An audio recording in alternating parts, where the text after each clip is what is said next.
There we go. All good. So yeah, happy Thursday. I hope you guys had a good day. What are we doing tonight? Oh, we're reading. That's right. We're still reading. We're reading MAUL Lockdown. I don't normally do 4 lives in a week. I really don't. But I decided to do 4 lives this week because the book is getting really, really good. And I think I'm gonna be mad. I have some guesses about who the real Iram Radiq is. And yeah, I think I'm gonna be mad at it, because that's usually how this goes with books. Pattern recognition is strong with me, so yeah. I'm probably gonna be mad.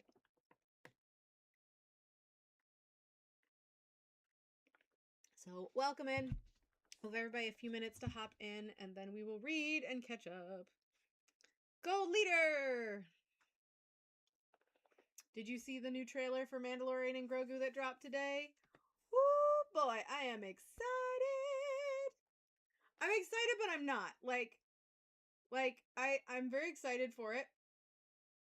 I want to see more Mando, but I don't think it's gonna do well in theaters. Like, I'm sure I'm gonna love it. I'm gonna love it because it's Mando and it's Star Wars, and I love Star Wars. But like, I don't think it's gonna do well. I just don't think that The Mandalorian is really gonna translate well to like a movie thing. I don't think it's gonna do well for translating into a good movie. Did you see the yarn animation of the deck of cards trailer? No? I don't think so.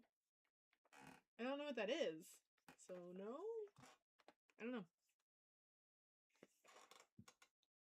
Sorry, I don't accept random invites for lives. There's Luna and Omni! Who else are we missing? We're missing what? Silver and Tony? Probably? Well, there's Tony! Aw, I call your guys' names and you guys show up. It's so nice. I did that with what? You on Tuesday, Luna? I was like, where's Luna? Oh, there's Luna. All right, perfect timing. I just call out your name. And I know wherever you are, you'll come into lives. LFG? Looking for group? What? Say my name 3 times. Beetlejuice, Beetlejuice, Beetlejuice? No.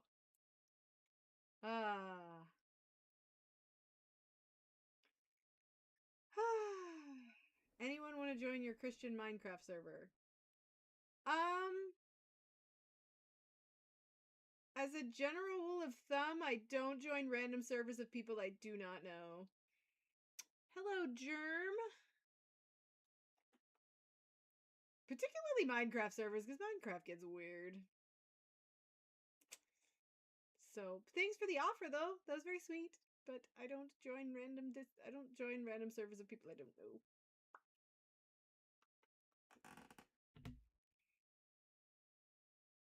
Poor Mini Mando, she's sick today. We had to pick her up early from school. She came home, she was miserable. Her stomach hurt. Ugh. Okay. I think they said no too, but okay.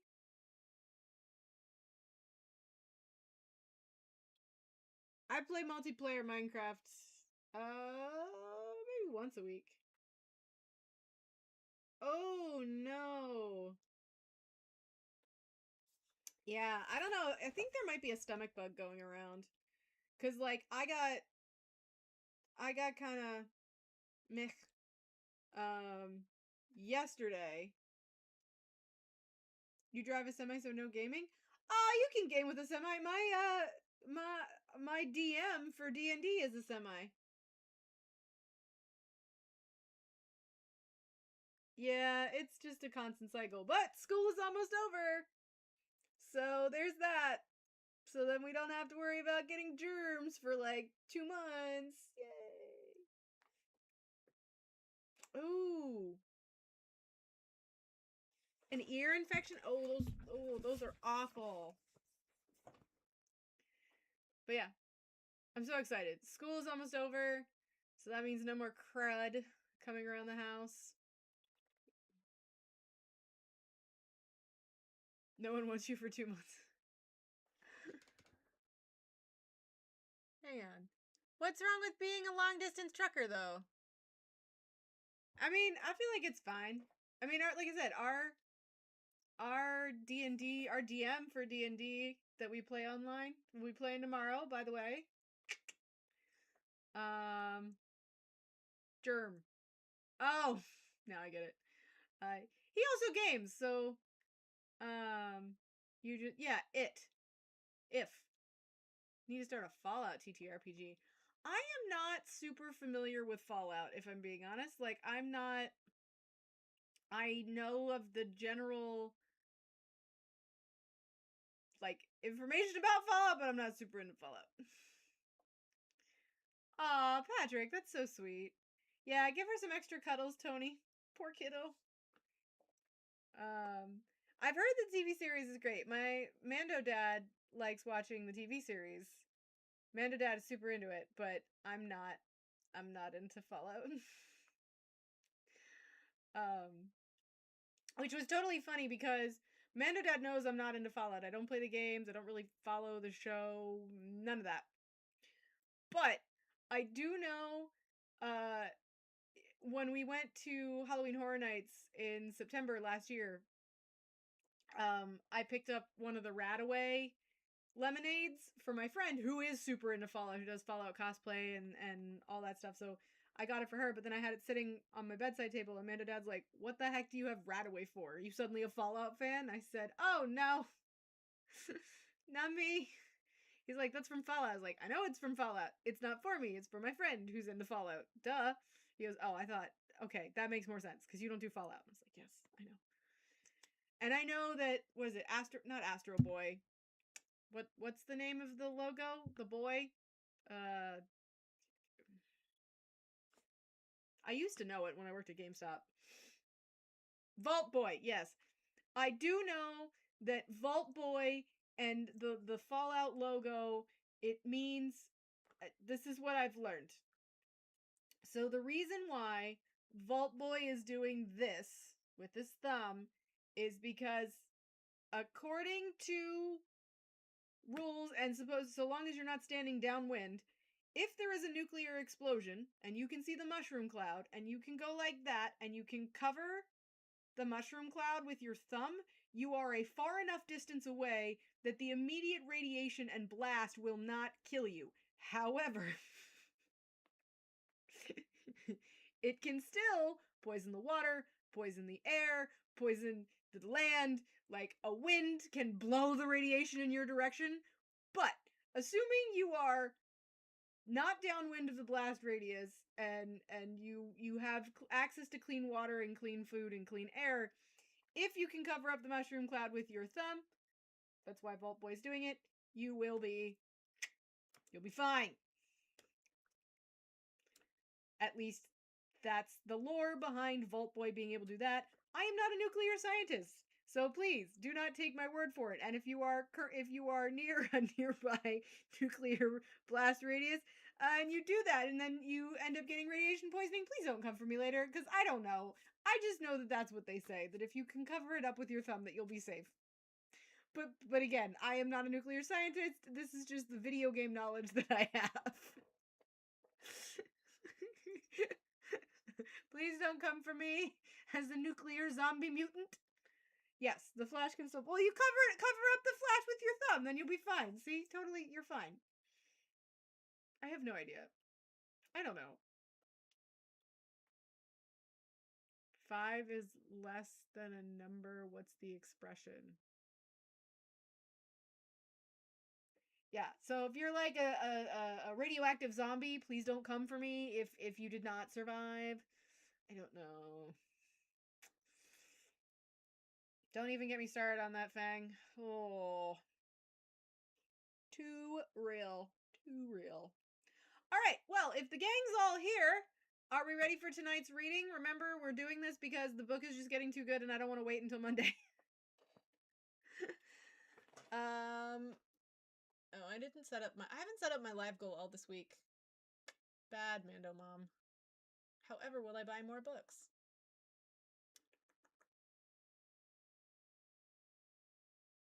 They brought back the Tiny Tinies!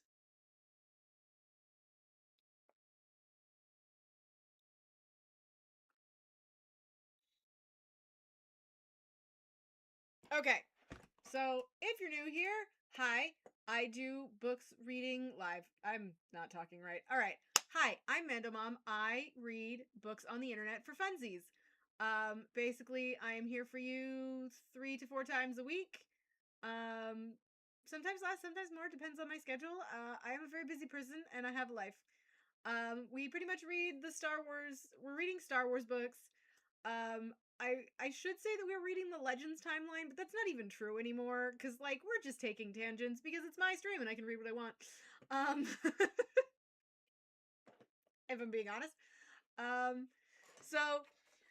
Yeah, we do, but it's all Star Wars books. We're sort of doing the Legends timeline. We just take little tangents as I feel necessary. But we start with Plagueis. This is where we're at in the Legends timeline. We're at MAUL lockdown in the Legends timeline, so we did Plagueis to basically kick off the Old Republic.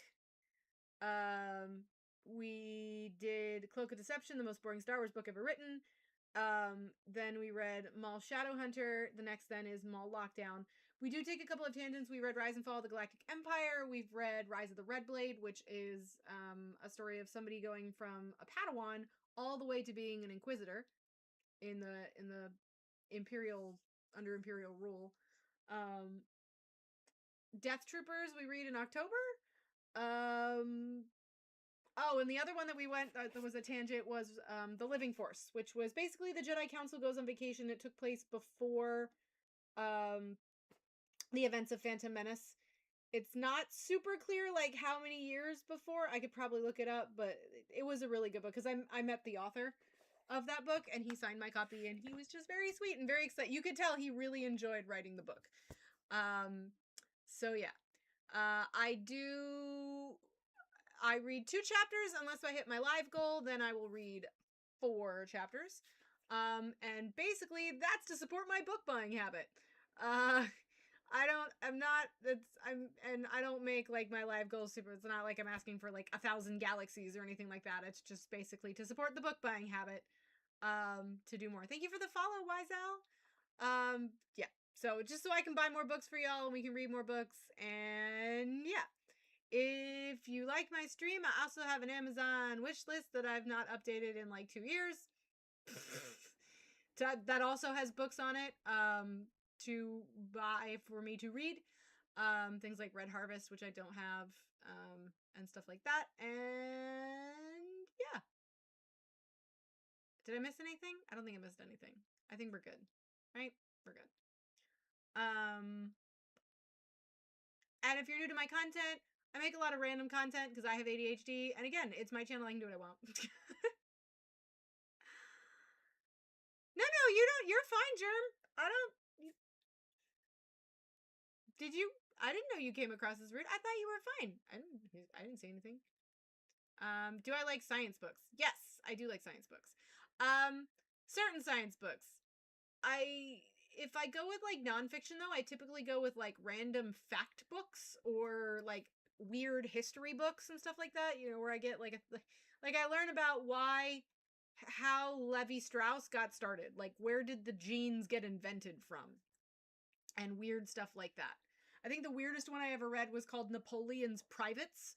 And it was a book about how, like, after Napoleon died, there were several people that claimed they had his junk in a box.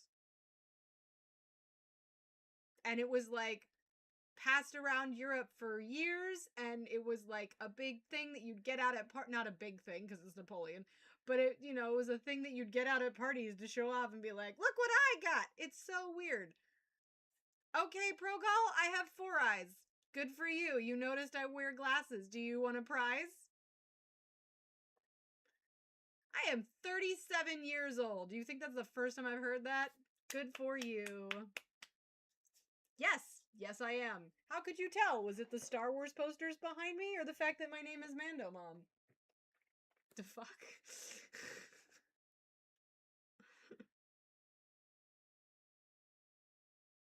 um... Yeah, so apparently jeans were invented by Levi Strauss. He was he had gone west for the gold rush, but he didn't really have anything for to do, like, I guess he didn't have supplies or something like that. And all he had was this access to this like blue canvas. This really heavy duty blue canvas. And he noticed one of the things was like a lot of the miners were wearing linens and cottons and stuff like that that really didn't hold up to working in the mines and trying to like be out in the old west and panning for gold during the gold rush. And so he had this really thick heavy duty canvas, and he started making trousers out of them. And then miners really enjoyed them because they lasted for a lot longer than their like linen and cotton and woolen pants that they had been wearing. The jeans held up a lot longer, which is very funny that a pair of pants that was designed for gold miners in the gold rush in the in what 1849 became a major fashion symbol all these years later. It's nuts. So, yeah. All right. I promised you guys the next 2 chapters. Do you read technology books? Yes, I am in IT, and yes, I do read technology. I have to read technology books. Gotta get those CPEs in somehow.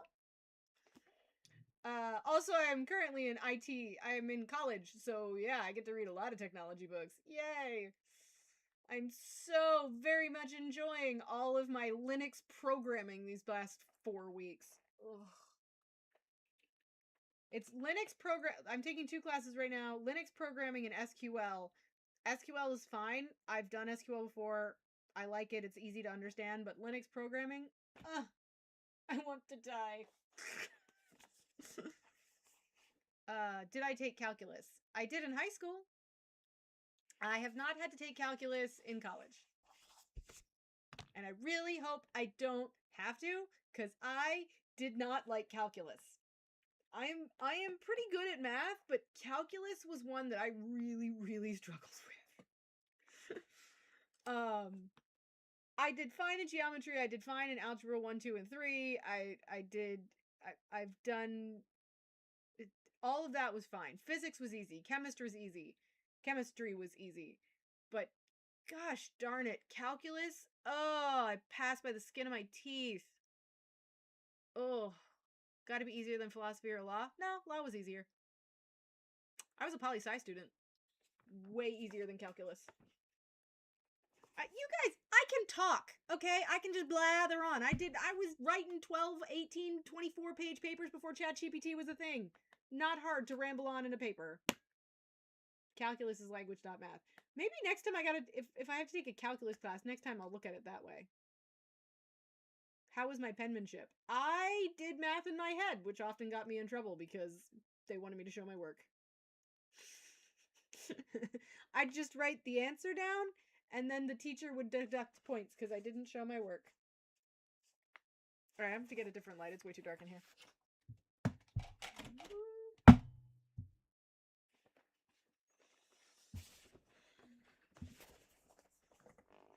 There we go.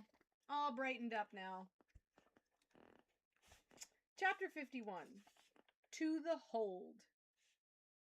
The trip only took a few minutes, although to MAUL's mind it seemed to go on much longer. He stood beside Vestos Slifer in the turbo lift, both of them staring straight ahead, neither one speaking. Too many things that had happened too close together, and MAUL needed time to process them all. The revelation of Zero's actual identity had clearly been a surprise to everyone, including Radique himself. Yet in a way it had made perfect sense. As inmate 0, Dacrai had been able to help the arms dealer coordinate the arriving weapons shipment while monitoring the inmate populace and programming Coghive 7's matching algorithm. Keeping secrets from Radique and his sister must have felt like the perfect double life. His mistake had been thinking he could mislead everyone indefinitely. And Radique himself. Maul couldn't stop thinking about that voice, its unfathomable strength and power. His thoughts flashed back to the way that when it spoke, every one of the blind prisoners, rows of convicts who'd willingly given their eyes to serve him here, had turned their faces upward toward it, as if toward deliverance itself. It made it wonder if this man really was a man at all, or if something else altogether. The turbolift continued its steady descent. What's in the cargo bay? Maul asked finally. Slifer kept his eyes straight ahead. Mr. Radique is having a new geological compressor delivered with today's shipment. His voice still sounded unsteady. I've arranged to have it received via binary lifter and held for me there. So he knew there was something wrong with his lightsabers? I'm assuming he did. He seems to know everything else. Well, the Mune considered. Almost everything. How long have you worked for Radique? Worked for him? Slifer gave a dry chuckle. It came out eerie and humorless, like the nervous tick of a condemned man. Technically, I still don't. I came here to Coghive 7 as an employee of the IBC. I'm here representing other interests as well. Oh, you went to Catholic grammar school? Oh my. I was always jealous of the Catholic school kids' uniforms, because I went to Christian school, and the Catholic school kids had prettier uniforms. Theirs were red and plaid, and ours were white and blue and boring. You might say that I unexpectedly recruited by Mr. Radique during my tenure here. My understanding is that's how it works. How what works? His whole empire. One often finds oneself serving his purposes without realizing it. Maul grunted. The interior lights of the turbolift flickered off for a span of several seconds, and the faint illumination of the object in Slifer's hand, the thing he'd called the Blue Witch, emanated up over their faces in an eerie blue glow. Maul peered at it incuriously. According to the banker, the device masked them from all electronic surveillance inside Coghive 7. They'd been using it in Radique's weapons shop, though for how long he didn't know. Certainly such a device would come in handy in a place where all the walls had surveillance cameras mounted within them. We both find ourselves in the same regrettable situation, the Mune said. We are dutiful servants, dispatched into the floating landfill, forbidden to leave until we provide our masters with the information they seek. He gave a melancholy sigh. I might as well be wearing an inmate number myself. Hang on.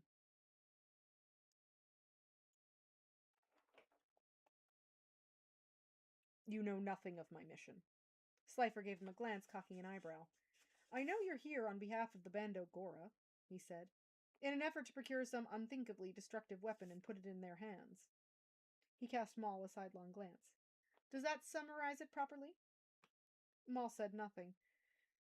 For a moment, he entertained the notion of simply killing the self-pitying plutocrat right here in the lift, snatching the Blue Witch and finding the load lifter droid himself. What could Slifer's presence here possibly bring to their arrangements now, except the ever-present possibility of betrayal? Money stands at the nexus of all things, the Mune said. Those who moderate its ebb and flow inevitably find themselves in the confluence of the galaxy's deepest secrets. Even the most confidential information arrives almost as an afterthought. Do you ever stop talking? Slifer sniffed, seemingly only moderately offended. I was merely explaining how I ended up in this position. Maul kept his arms at his sides, but his fists were already clenched. Visions of leaving Slifer here in the turbolift with a broken neck were growing steadily more vivid in his mind. Your position here is hopeless, you know, Slifer told him. Even if you were successful in bringing them here, Radique will never do business with the Bando Gora. We are reading Maul Lockdown. We're most of the way through, but if you follow along and join us, once this book is done, we'll be starting another one, because that's what I do. I read Star Wars books on the internet! That's what I do for fun. I read Star Wars books on the internet. 2 to 4 chapters at a time.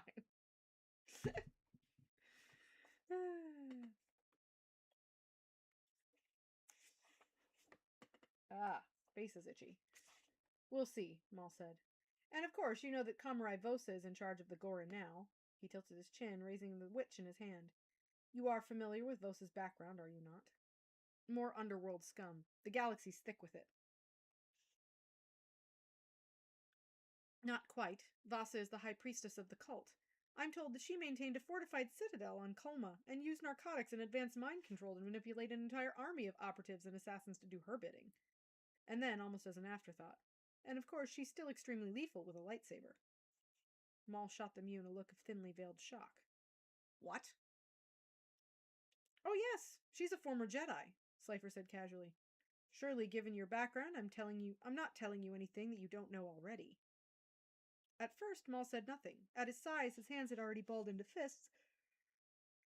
Excuse me. Squeezing tightly until they began to tremble. What else do you know of her? Who, Vosa? The Mune feigned innocence. Oh, very little, I'm afraid. Her nearly psychopathic levels of aggression apparently prevented her from becoming a true Jedi Knight. Nonetheless, she joined a Jedi task force to stop the Bandogora's activity on Baltazar. His expression darkened. Unfortunately, the mission proved a catastrophe. The cult abducted Vosa and dragged her off to the burial moon of Kolma. What happened next? The Moon shuddered theatrically. Well, by all accounts, they tortured her to the very brink of madness. The point where she embraced the dark side of the Force, slaughtered those who had kidnapped her, and became the true leader of the Bandogora. Slifer glanced back at Maul. She started out as a Jedi. However, is that significant? Maul said nothing. At last, the lift came to a halt. If they're waiting to take us, Maul thought, this is where it will happen. But as the door slid open on Cog Hive 7's hangar bay, there were no guards waiting for them to take him into custody. No armed correction officers lying in ambush. The only activity in the bay came from a small detail of tactical landing technicians who were too busy whittling with piles of pallets and skids on opposite sides to take much notice of them. Relax, Slifer said. The landing techs aren't armed and they don't carry drop boxes, so they can't trigger the charges in your heart. I wasn't concerned. Maul stepped out into the bay. The space was huge, erratically strewn with packing and debris and empty shipping crates waiting to be returned on the next flight out. Across the open space, he saw... Why am I so sleepy? I was fine all day, not sleepy at all, and then I go to read, and now I'm sleepy.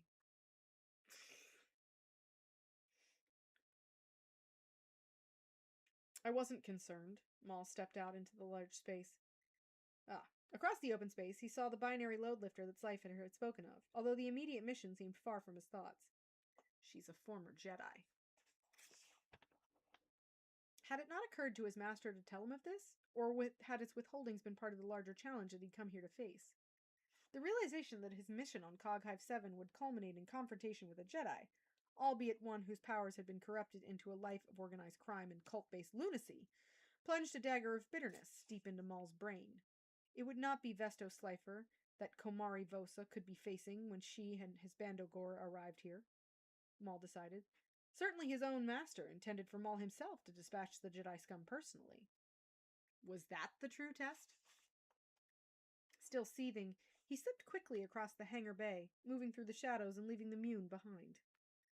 What are you doing? Slifer hissed as he hurried to keep pace. You need to stay with me. It's been too long since I've killed something, Maul said. Be careful or it might be you. Don't be a fool. Our mission here requires both stealth and my active participation, and you know it. Maul silenced him with a glare, but not just a glare. For the slightest of moments, he allowed himself to reach out with the Force.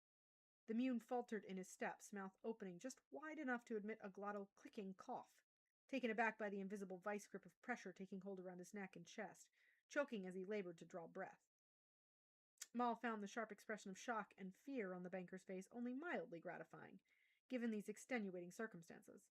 He kept Slifer there for a split second, prolonging the sight of the Mune's eyes bulging in their sockets. Then, leaning forward, he spoke in a whisper. Komari Vosa, he said quietly, is not the only one with the skills you mentioned. You would do well to remember that. What? Slifer's face tightened in an ecstasy of disbelief. You? Maul squeezed harder. Perhaps it was the explicit mention of the Jedi, or simply his own inability to hold back any longer, but suddenly all he wanted to do was snap the neck of this insect and finish what he'd started. Only then did he realize the sheer magnitude of his transgression. Stop being sleepy! A betrayal of his purpose here, the one thing that he'd sworn not to do. Releasing Slifer and pushing him away, He pivoted to approach the larger of the binary load lifters, stepping around behind the droid to avoid being seen by the hangar's crew, then cast a glance back at the Mune. Is this the one?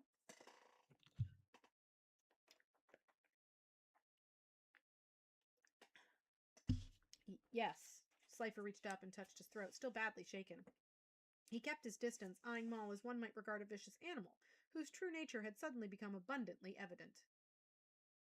You liked Maul as a mute. I have to give my authorization first. Then do it. We've wasted enough time. Slifer turned to face the droid's photoreceptors, looking deeply grateful to have something else upon which to focus his attention. IBC Yellow Card Security Variant 377055, he said. Voice verify consultant Vesto Slifer. Verifying, the droid echoed back, joints creaking with a series of soft hydraulic noises as it straightened up. Command prompt. Access Analytical Upgrade Subroutine 1188. I'm here to pick up a package. Accessing, another muffled hissing noise. Input data format? The CLL unit muttered something in binary that came out sounding like a series of mismatched tones ending with a defeated electronic gargle. Then its photoreceptors went dim and dropped both of its flat spatula arms to the floor with a sharp metallic clang that rang out through the hangar like a blaster fire. You! On the far side of the hangar, Maul saw the crew of cargo technicians turning from the empty stack of packaging cartons to stare across the open space at them. Identify yourselves. What are you doing down here? Don't come any closer, Slifer called back. He's going to kill me! Ooh, no. The crew members froze and drew back. Glancing quickly at Maul, the Mune threw his hands into the air. My name is Vesto Slifer. I'm a field support analyst for the IBC. He cast a fearful glance at Maul. This prisoner, inmate 11240, abducted me from my quarters and brought me down here as a hostage. He's trying to escape on the freight barge when it arrives. Alert the warden! Then, casting his eyes at Maul once more, the banker couldn't seem to repress a small smile. I suppose you ought to have killed me when you had the chance.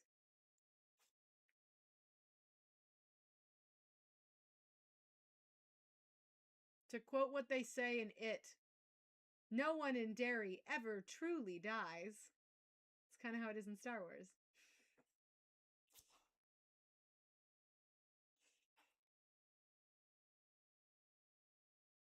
Who says it's too late now? Maul asked. Tell me how to fix the lightsabers, Slifer murmured, and I'll do whatever I can with Warden Blur to see that you walk away from all of this. Otherwise, there is nothing that I can do to guarantee your safety. Yeah, but she's not a Force user.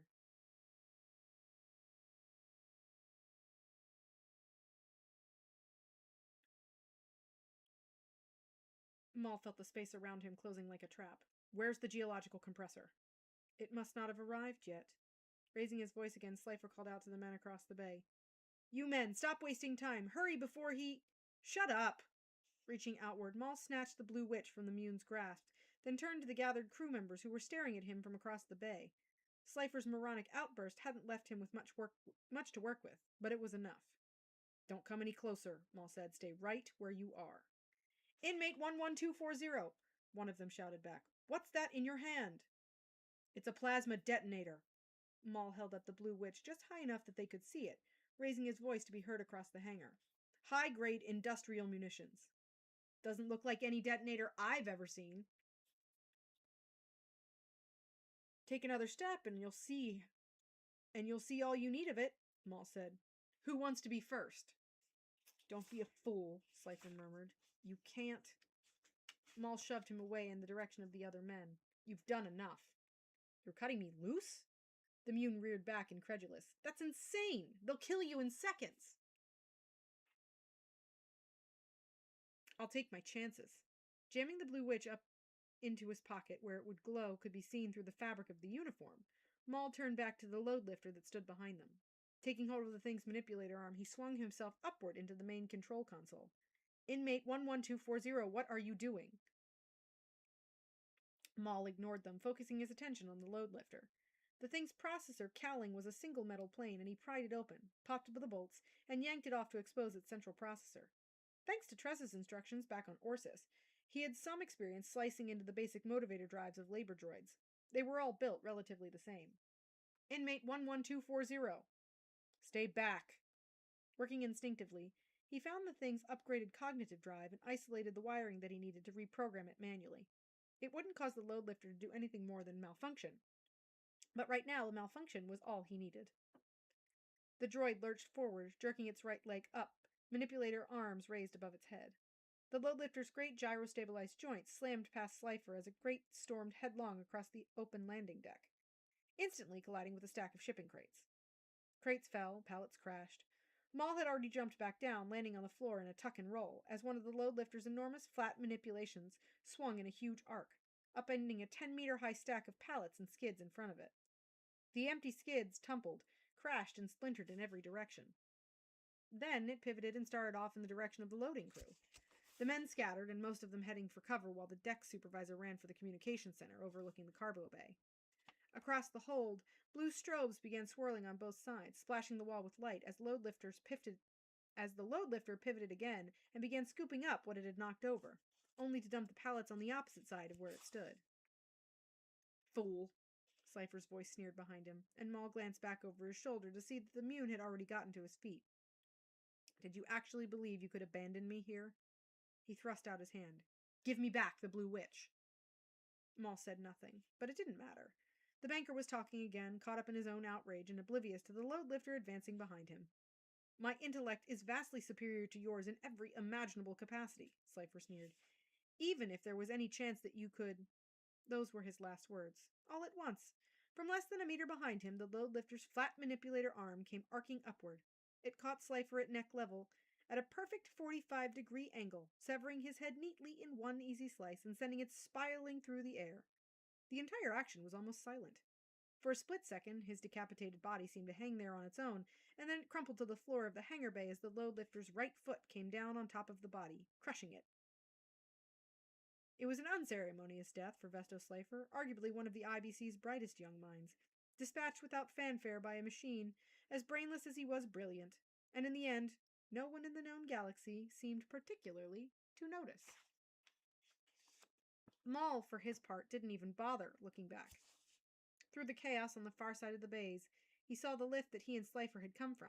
He could make it from where he was in less than 5 seconds as long as none of the crew had blasters, which he doubted. He ran. Chapter 52. Purge. I don't like it.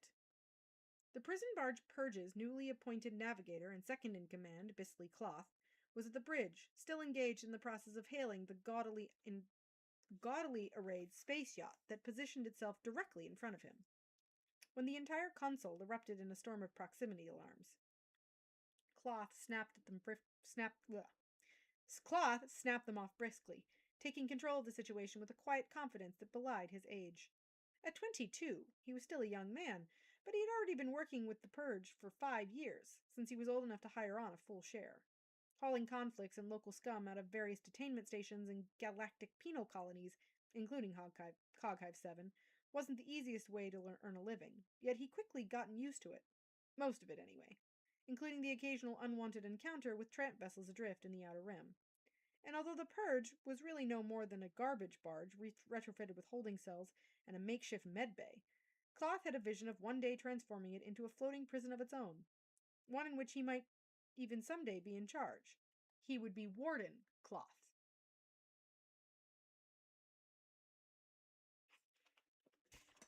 Hold, please.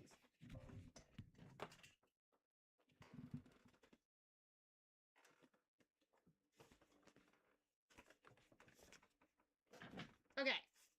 I know that this is the same guy who wrote MAUL Lockdown.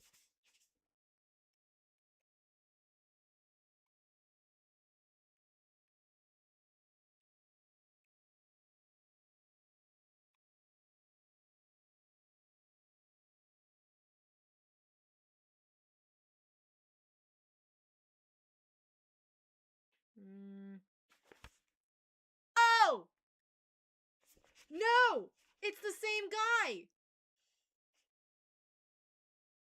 Cloth's office had been tricked out to look larger than it actually looked. Warden Cloth. It's the same guy.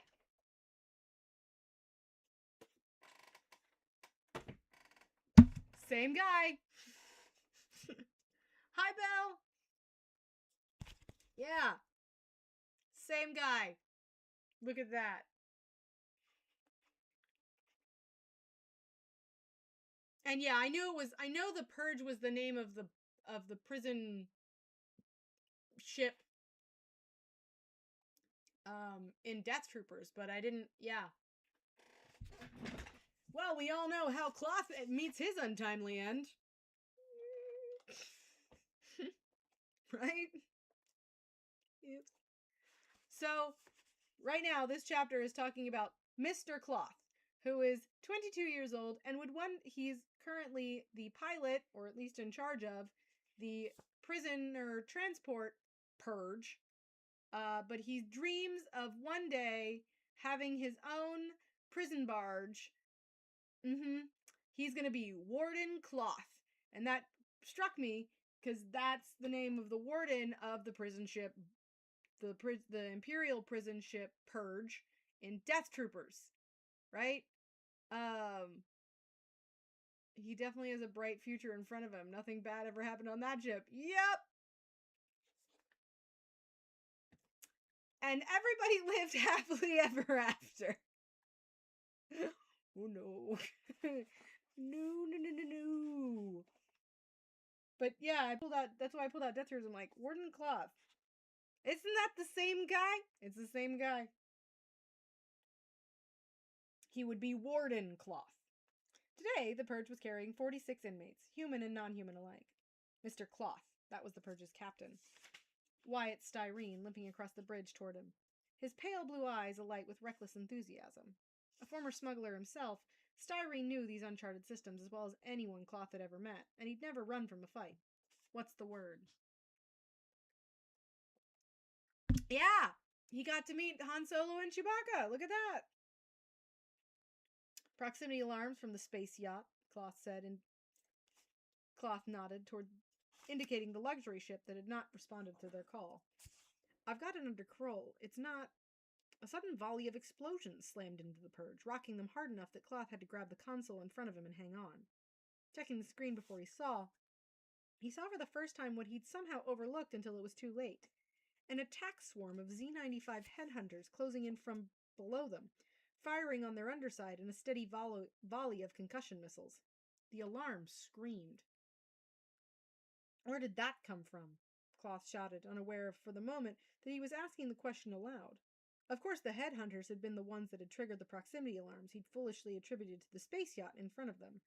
A ruse that he couldn't believe he'd fallen for, although Styrene's expression seemed untroubled. In fact, Cloth could have sworn the old pirate had a wry grin on his face. They want to tussle? We'll give 'em a tussle. Without glancing back at Cloth, he powered up the full retinue of the Purge's weapons suite. Go secure our cargo, Mr. Cloth. Captain? Go on, I've got the bridge. Besides, he gestured toward the hatch, it's almost feeding time for them, innit? Cloth strode quickly back through the Purge, nodding at the guard on either side as he opened the hatchway leading to the vessel's main hold. Everything secure down here? Locked down, the guard shouted back. What's on topside? Not sure, Cloth said, making a split decision to keep the arrival of the headhunters to himself for now, for the sake of maintaining some semblance of order. Captain's at the bridge now. It's under control.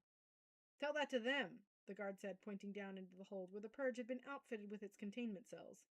Cloth could already hear the convicts down below, some of them screeching, shouting, or demanding answers in the near darkness. Typically, the inmates they brought to Cog Hive 7 had lapsed into a silent stupor of boredom by this point in the voyage, but the blaster fire had stirred them up, and Cloth heard them calling out to find out if the ship was under attack. I'm going to go down and check the main cargo hold, Cloth told the guards. What else is down there? Carrier and Hayes? Two good men, Cloth thought, at least battle-tested. He nodded, already ducking forward. Tell the captain that if I'm not back up in 5 minutes... Thwam! Something broadsided the vessel from amidships, heavier than a turbolaser, almost like they'd been struck by an asteroid, or another ship. Cloth was already halfway down the gangway and amid the holding cells when it struck, and the impact pitched him back into the console wall behind him. It was followed by an unfamiliar, high-pitched grinding noise from somewhere below, like an oscillating blade shearing through steel. The guard beside him hoisted his blaster and checking the cartridge, his face drawn tight with nerves. What the cark is that? It feels like... cloth began, and the words snapped off in his throat. It feels like we're being boarded. Seconds later, from down below, he heard it. The voices of the prisoners had fallen absolutely silent. If I was stuck in a ship like the guys in the Death Trooper book, who would I cannibalize first? That's a horrible question. Nobody? I am such a people pleaser. I would probably offer myself as the first course. I don't know. That's an awful question. It's on the play button app. Because I stream from my computer as well as my phone. So TikTok is off my phone. I pick myself. I start with the question, who else is in the ship? Okay, who else is there? Is it just me with a bunch of other men? I will choose being the first course. If it's me and my family,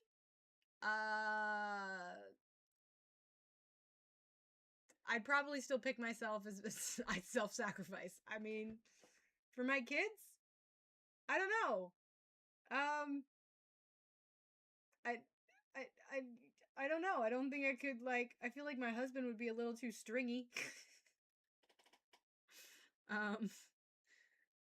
I love my dog, but if it comes down to my children starving or my dog, I guess I have to choose my children.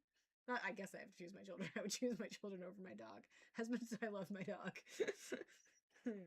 I don't know. That's a horrible question. I don't think I'd eat my shoes. I'd figure out a way to consume my shoes. I don't know. I have no idea.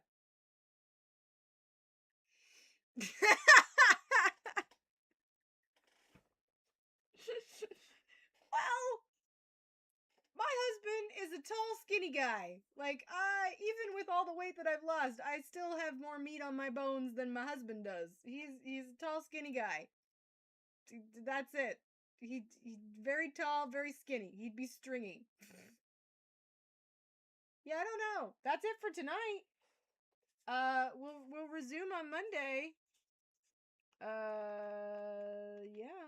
We didn't get to find out who. I'm so mad we didn't get to find out who Iram is. I'm sure they're waiting for the last one for that. That is it for tonight, mostly because I am sleepies. And that was 2 chapters. So, but if you want to see me again this week. No. We didn't have 2 chapters left. We still have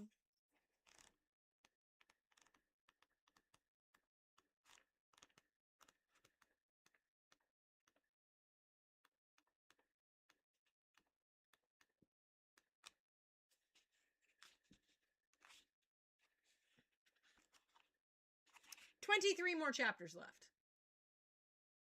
There's 23 more chapters left. Still some time left. But if you want to see me tomorrow, definitely go over to the Purple app or the Play Button app and follow the Gaming Trucker. He will be live streaming our D&D session tomorrow. My character is coming back from the underworld after having an anniversary visit with her dead husband. Yep. That's where we left off last week, and that's all I'm going to tell you. And our construct is building his brother, and let's see. Our construct is building his twin brother with the fairy of our group, and I went to the afterlife to go have an anniversary meal with my husband, my dead husband. And everybody else. Oh, and we got invited to an engagement party for one of our other party members and their dragon girlfriend, who we have now decided is pregnant. We're not really sure how that works, seeing how they're both female, but hey, life finds a way. Yeah, our D&D campaign gets a little silly sometimes. No, I don't have a dead husband.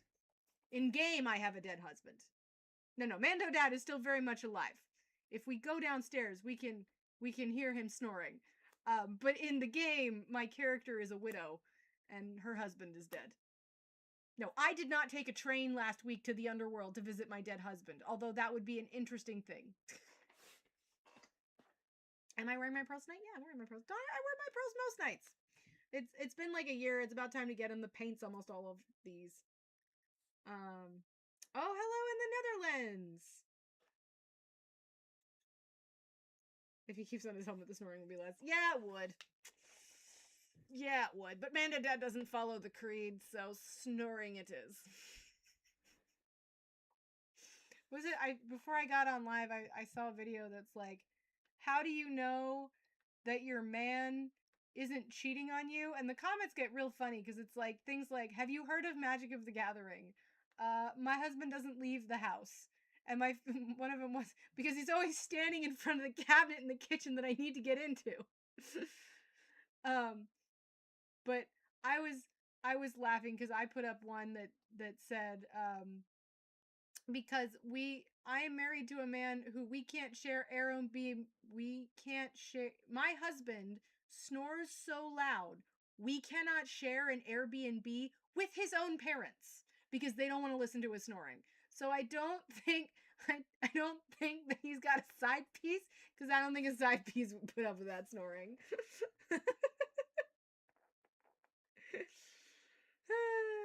Have a good night, Polly. I mean, I love that man. I love him to death. But he could snore the siding off our house. Yeah, he has sleep apnea, which is like it's weird because he is so skinny. Like he literally is. He's 6 feet tall and like 100 pounds soaking wet. He's got like 0% body fat. But he snores so loud. He has sleep apnea because it's not the snoring that'll wake me up in the middle of the night. It'll be the constant snoring noise, and then all of a sudden I'll hear, and that part will wake me. It'll when it goes quiet is when it wakes me up, and so I'll wake up because usually I'll hear him stop breathing, and I'll sit there and I can watch his chest because he's trying to suck air. His chest is moving, but he can't breathe, and then I usually elbow him, and he goes, and then he's still alive. Hello. Good morning. That's right. You are from Iraq? Yes? No, Opus. He was in my live last night. I believe he is from Iraq. Right? I don't want to butcher trying to say hello again. Guys, let's not do that. Please. Can we be respectful of other people's cultures and countries?